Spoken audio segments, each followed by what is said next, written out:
Giring ngopi bareng di podcast Suramadu Suara Madura. Assalamualaikum warahmatullahi wabarakatuh. Para kancaban tretan subscriber dimanapun berada, moga-moga selalu dalam lindungan Gusti Allah Ta'ala, paring ibadah paring selamat, dan moga-moga paring lancar rezeki, amin ya rabbal alamin. Kali ini apang kipoleh sareng channel AA DJ di podcast Suramadu Suara Madura. Nah, sebentar lagi kita akan ngobrol. Kita akan bikin video podcast dengan seseorang, dan beliau ini luar biasa karena sosok neka jebolan atau alumni Sidogiri yang berhasil membawa satu sistem atau metode pendidikan se diterapkan de sistem madrasah sebede kampung. Dan dari keberhasilan beliau sehingga makin nika banyak lembaga-lembaga pendidikan yang baik nika lembaga pondok pesantren yang daerah Madura nika banyak nyoon untuk diterapkan juga metode dalam metode pendidikan tersebut. Selain itu juga sosok beliau nika berbakat dalam memimpin karena beliau nika ketua Remas NH Remaja Masjid Nurul Huda sebada nang Sebari. Dan kita akan berkenalan langsung dengan beliau, Lora Muhammad Ibrahim. Waalaikumsalam warahmatullahi wabarakatuh. Tapi apa kabar? Alhamdulillah bi khairin. Saya ki. Alhamdulillah pada saya. Kotor lah kenapa makin? Alhamdulillah patra kalau makan ki barang situng. Ki situng. Situng. Umur sepenapa? Makin nikah menginjak usia 2 tahun. Menginjak 2 tahun. Ini kan lah molen abali ki. Mulai alik balik. Balik. Kalau bertanah nambah makin dia. Makin alik balik ni. Bapak alik balik juga. Alik balik. Ki tentu saya mahir ki bapak saya dia balik. Alik balik. Kilo nyon alik. Aslinya apa nyon aslinya. Kati saya kita sebanyak kilo siap. Oh kilo siap di santai di men. Ceki umur 2 bulan. Rancangan biasa nah. Mana bisa kuliah lebih lah. Baik kalau ke baik lah kan. Engki. Kesibukan kenapa? Ya sibuk dalam pendidikan. Di pendidikan ki, di pendidikan nika di madrasah saya diasuh panjenengan saya edeleman apa gimana? Ki sibuk pendidikan baik di tempat saya tinggal maupun di luar daerah. Panjenengan kan juga sebagai ketua ormas, tepatnya nikah Remas lagi. Remas nikah remaja masjid lagi. Laras. Nikah bisa diceritakan dari Remas napa kepanjangan dari gimana? Dia Remas kan itu kepanjangan dari Remaja Masjid Nurul Huda sebadah salah satu desa, salah satu kampung di desa Sebari. Salah satu kampung Sebari di desa Sendang Dajah ki. Ini ke masjid ki organisasi Remas nih ke Remaja Masjid mana bin ngeliatin dari Remas nih kan remaja masjid apa kaum orang semak masjid apa ada gimana? Remaja masjid itu ki kaum terutama kaum pemuda kan itu.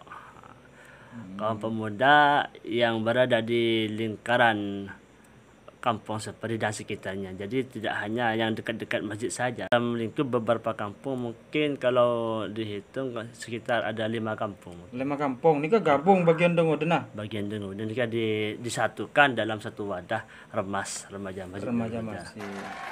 Bahkan itu kita kuliah bukan apa ketua pertama kali, melainkan melanjutkan periode dari ketua Remas yang sebelum-sebelumnya. Kira-kira kenapa periode amponan nika? Kalau tidak salah sudah 3 kalinya sekarang. 3 kalina semakin termasuk kesampaian nika 3 kali lagi. Kuliah periode ketiga. Satu periodenya berapa tahun? Satu periodenya itu 2 tahun. 2 tahun satu periode. Ya, 2 tahun. Terus mana bi dari sisi semacam visi misi atau botot junah ini kan apa? Untuk tujuan dari diadakannya remaja masjid Kanito ki diantaranya ki angkui memberikan wadah dan mengedukasi para kaum muda.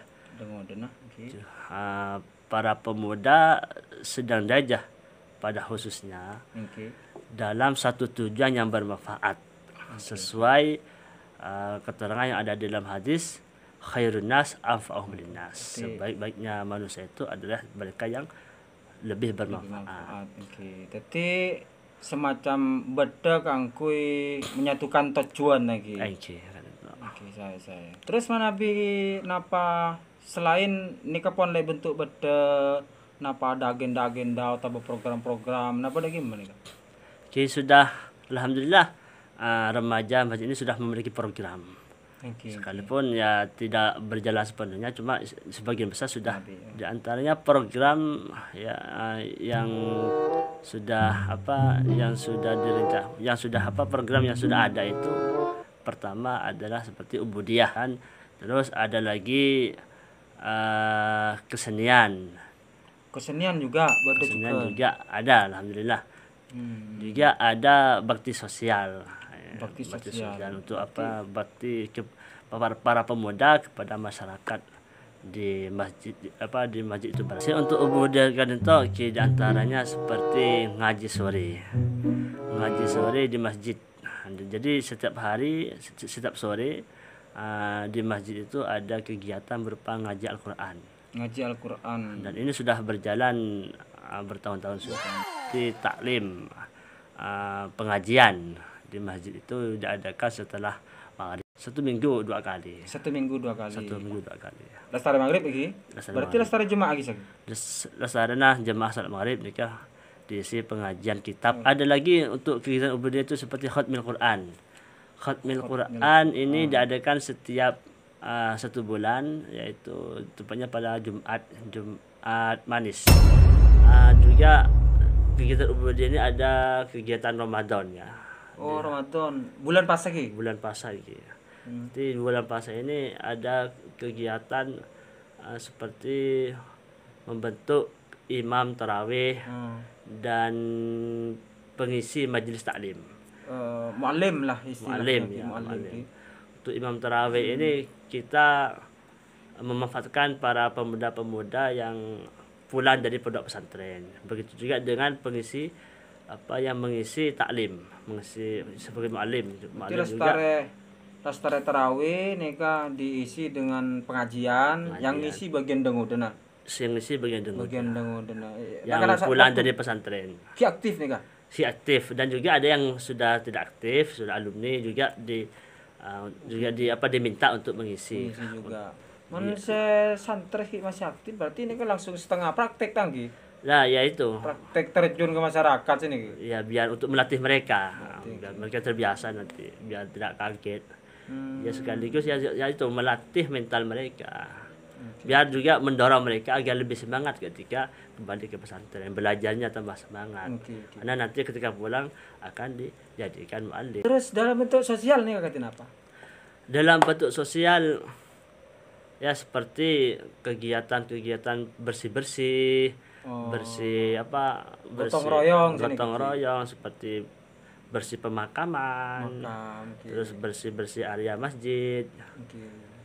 Juga membantu para sesepuh kampung yang kebetulan mempunyai hajat, perlu bantuan tenaga. Ini para pemuda remaja Masjid Nur Huda ini digerakkan.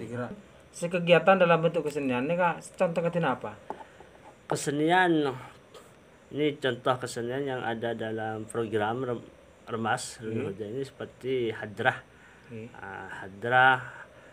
ya habsian, terus ada lagi pencak silat. Pencak silat. Moga-moga bisa semakin kadang semakin amin, semakin maju. Ya ini semua tidak lepas dari dukungan kawan-kawan. Kita kan latar belakang atau perjalanan pendidikan sampean di Salak atau di umum. Oke. Saya berawal pendidikan itu di rumah. Langsung dibimbing oleh orang tua saya. Sport TV ki. Sport TV ki juga sempat mengenyam pendidikan madrasah, itu Madrasah Al-Fatihiyah yang ada di kampung saya. Selain mengenyam pendidikan di madrasah, juga saya mengaji langsung kepada ayah saya sendiri, seperti memahami kitab. Yang paling banyak dikaji kepada ayah saya itu adalah kitab Nahwu pondok. Jadi kalau di rumah saya mengaji kepada orang tua, pertama itu adalah kitab Mukhtasar Jiddan. Mukhtasar Jiddan, kemudian syarahnya, setelah hatam syarahnya pindah ke kitab Imriti. Setelah hatam Imriti mengaji kitab Maksud Sorof. Sorof itu ada 3 yang dikaji. Ada Sorof dari Pondok Sidoresmo. Sorof Pondok Sidoresmo, juga Sorof Kailani, lalu Maksud. Kalau Nahwu Mukhtasar Jiddan, terus Imriti, Mutammimah, sampai Mutammimah. Ini hatam sudah aja? Alhamdulillah hatam semua. Compo? Compo. Alhamdulillah ya, kalau Imriti sudah hafal di rumah, sebelum mondok sudah hafal, Maksud sudah hafal. Itu ya alhamdulillah dengan berbekal ngaji kepada orang tua, alhamdulillah itu modal sangat luar biasa itu ketika ada di pondok pesantren. Untuk Nahwu dan Sorof sudah ada modal dari rumah. Saya mondok untuk di pondok pesantren Sidogiri Pasuruan Keraton. Di sana setelah saya di sana tidak lama, cuma sebentar, yaitu sekitar 10 tahun sama tugas. Karena di pondok pesantren Sidogiri itu kan ada waktu itu ada jenjang istiqdad. Ini istiqdad ini untuk santri baru. Ada kemudian ada ibtida, asnawiyah dan aliyah. Saya pertama kali masuk ke jenjang istiqdad. Istiqdad ini ya khusus untuk santri baru. Programnya 1 tahun. Saya masuk ke kelas 6 pada waktu itu.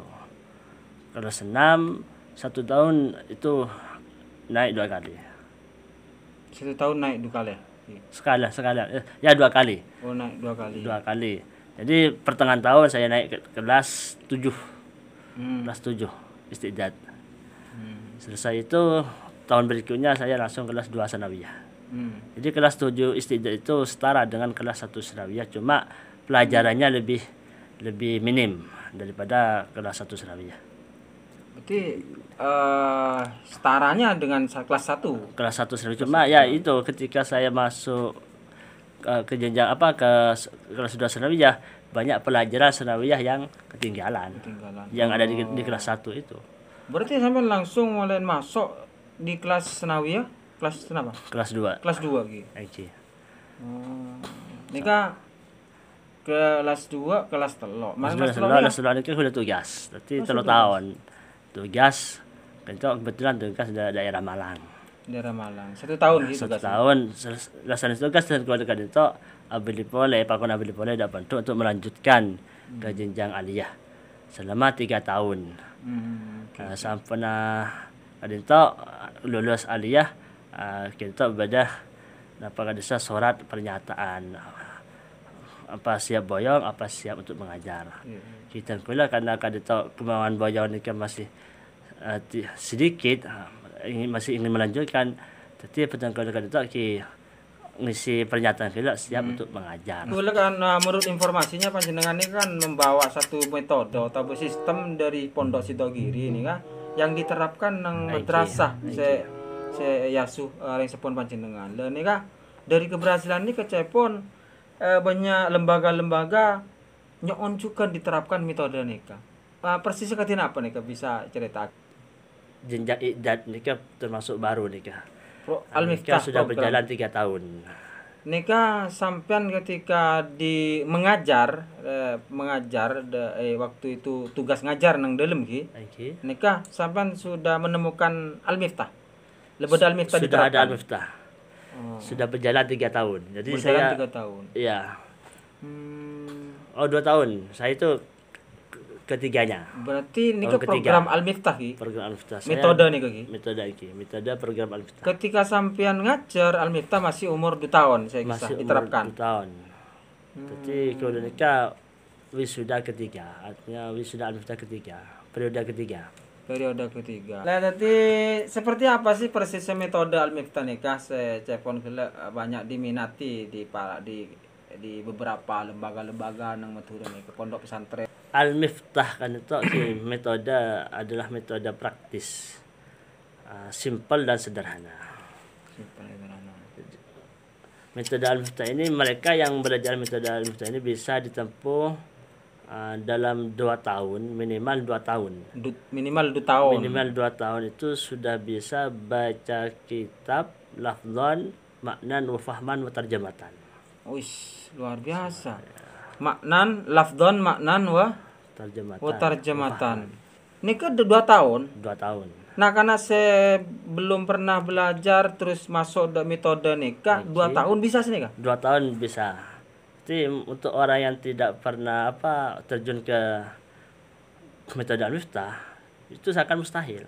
Tapi ternyata itu bisa. Dari kategori napaan biasanya? Napa umur, napa gimana? Jadi untuk Al-Miftah kan itu mempelajari Al-Miftah kan itu ya tidak dibatasi usia sebetulnya. Asal anak itu mampu, sekalipun usia di bawah 10 tahun, kalau sudah punya kemampuan bisa mempelajari Al-Miftah. Karena memang Al-Miftah ini didesain khusus memang untuk dunia anak-anak. Jadi anak-anak yang mempelajari Al-Miftah itu bisa dengan mudah menyerap materi-materi yang ada di dalam Al-Miftah. Rata-rata usia senapa rata-rata yang masuk ke program Al-Miftah itu usia 13 tahun ke atas. 13 tahun ke atas. 13 tahun ke atas. Kalau menutup kemungkinan usia di bawah ini kepada juga nih. Tidak menutup kemungkinan. Ada di bawah 13 tahun juga ada. Cuma rata-rata itu 13 tahun ke atas. Ada yang sampai 21, usia 21 itu ada. Berarti mana ngoletin Ki Puru bahwa Al-Miftah nikah konotasinya ketika masuk ke program nih pas bro do nakana ternyata punten Ki. Punten. Karena di setting memang dengan dunia anak-anak. Jadi Al-Miftah itu memang di samping memang covernya menarik, desain dunia anak-anak dan tampilannya pun ini menarik ya anak-anak. Seakan-akan anak-anak yang mempelajari Al-Miftah itu seperti diberi sebuah mainan sehingga ketika belajar Al-Miftah keasikan anak-anak itu. Masuk nyanyi-nyanyian berarti juga. Itu ada nyanyian yang disajikan untuk materi Al-Miftah. Dan nyanyian itu menopang pada pemahaman anak-anak. Hafalan juga. Jadi tidak dalam Al-Miftah itu tidak menekan hafalan. Tidak menekankan hafalan. Ini bagus untuk teman-teman yang anak-anak yang lambat-lambat itu, yang loadingnya agak lambat itu cocok untuk program ini. Untuk program Al-Miftah. Berarti persepsi sebagian wali murid itu udah nikah anak kula lo masuk program nikah nih serta kok beban berat kok lo mampu atau ke puntan justru ini bagus, cocok untuk anak-anak. Supaya memang tidak mau menghafalkan materi ya cukup hafal nazman itu nyanyian Al-Miftah. Nyanyian itu asik, enak didengar. Dengan menghafalkan nyanyian itu, dengan sering melantunkan nyanyian itu akan hafal dengan sendiri. Jadi Al-Miftah kan terdiri dari 4 jilid. 4 jilid sekaligus nyanyian itu. Jadi setiap jilidnya itu ada lagu-lagunya. Jadi 1, 2, 3 sampai 4 itu ada lagunya masing-masing. Artinya yang dibuat lagu itu ya materi itu yang dibuat lagu, bukan nyanyian di luar materi, bukan. Berarti 4 jilid. 4 jilid. Jadi setiap jilidnya itu minimal 1 pekan. Satu pekan itu ya sekaligus dengan tesnya. Ketika mau naik ke jilid 2, 3, 4 itu tes dulu. Jadi setelah menyelesaikan jilid 1 itu tes tulis. Tes tulis. Setelah tes tulis sesuai dengan target nilai yang minimal 90 atau 80. Kalau nyampe itu lulus, lanjut ke tes lisan. Nanti kalau tes lisannya lulus baru naik ke jilid 2. Kalau tes lisannya belum lulus, ngulang lagi Ulang jilid, boleh lagi. ngulang boleh. Ulang boleh dari Atau awal. tes tulis belum lulus, ngulang boleh. Tes tulis lulus tapi tes lisan belum lulus, Belum lulus. ngulang boleh. Oke, oke. Berarti untuk ke jenjang tahap 1, 2, 3 dan 4 nih kah diakhiri dengan tes. Di akhir tes. Lulus pindah ke jilid 2. Jadi kayak berarti. Dan menariknya apa itu jilid 1 ini anak-anak sudah mengerti morofab ini, juga jamak taksir itu kan jamak taksir ada jamak kilah dan jamak kasr itu sudah bisa membedakan anak. Jadi gambaran sederhananya materi Al-Miftah itu contoh seperti ini. Jadi setelah menerangkan sebagian materi di Al-Miftah, misalnya menerangkan isim mufrad, isim tasniyah, jamak muzakkar salim dan jamak muannas salim. Nah, ini kita kasih contoh praktek ke anak didik. Contoh seperti lafaz Zaidun. Zaidun ini kita tulis, kasih contoh, kemudian kita tanya jawab kan anak. Nah, kalau mereka nanti bisa menjawab, ini berarti mereka sudah paham. Dan sangat mudah sebenarnya. Saya misalnya Zaidun, saya tanya kalimat Zaidun kalimat apa? Kalimat isim. Tandanya tanwin. Zaidun itu mu'rab apa? Mabni. Mu'rab. Kenapa mu'rab? Karena itu isim mufrad. I'rab apa itu? I'rab rafa. Apa tanda rafanya? Dhammah. Kenapa tanda rafanya dengan dhammah? Karena isim mufrad. Coba Zaidun ini rubah ke i'rab nasab menjadi Zaidan. Rubah ke i'rab jar menjadi Zaidin. Coba rubah menjadi isim tasniyah pada waktu rafa, Zaidani.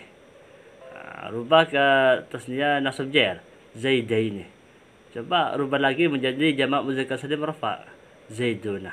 Jamak muzakkar salim nasab jar, Zaidina. Kalau dijadikan isim jamak muannas salim yang rafa, Zaidatun. Yang nasab jar, Zaidatin. Seperti itu. Berarti dengan cara memberikan pertanyaan-pertanyaan sambung-sambung tentang satu kalimat dibiasakan dibiasakan seperti itu, sehingga ya tidak mengherankan ketika anak peserta didik Al-Miftah itu ketika dijawab bertubi-tubi bisa menjawab secara refleks seperti itu. Detail jawabannya semua. Dikupas tuntas seperti itu. Berarti diterangkan, langsung dipraktekkan dengan pertanyaan-pertanyaan begitu, dibiasakan dibiasakan seperti itu, sehingga ya mereka bisa menguasai.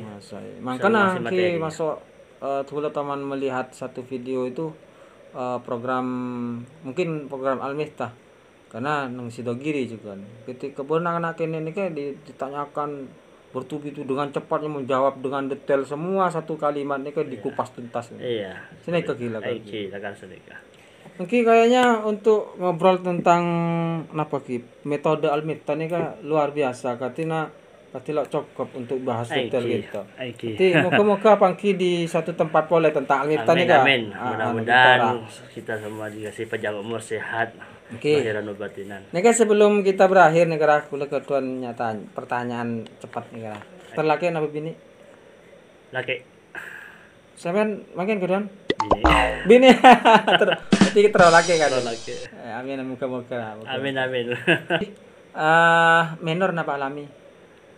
Minor. Apa minor? Minor nih kak.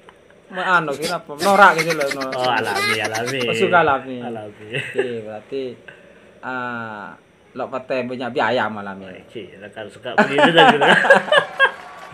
Terus satu laki nama bini? Satu laki. Ngajar suka ngajar laki nama bini itu. Oh, bini sih. Alami. Cuma kuliah lebih aja laki apa kuliah? Iya. Jadi pokoknya interaksinya lebih mudah untuk ngasih hukuman kalau kan lebih mudah. Lo pada canggung gini. Lemon bini kan lebih asik. Bini ngajarnya lebih asik bini itu. Lebih asik. Gitu. Lancang urusan dia. Terus ngampul apa ngomel? Sekedar apa ngampul. Terus yang paling tidak suka antara ngampul sama ngomel? Paling tidak suka Ngampulan apa ngomel? ngomel. Ulah lagi pun ngomel. Mun mending ngampul we. Ngampun. Ayo terakhir itu. Matua laki napa matua bini? Moto bini. Matua bini. Nah, lebih semak apa lagi, Mas?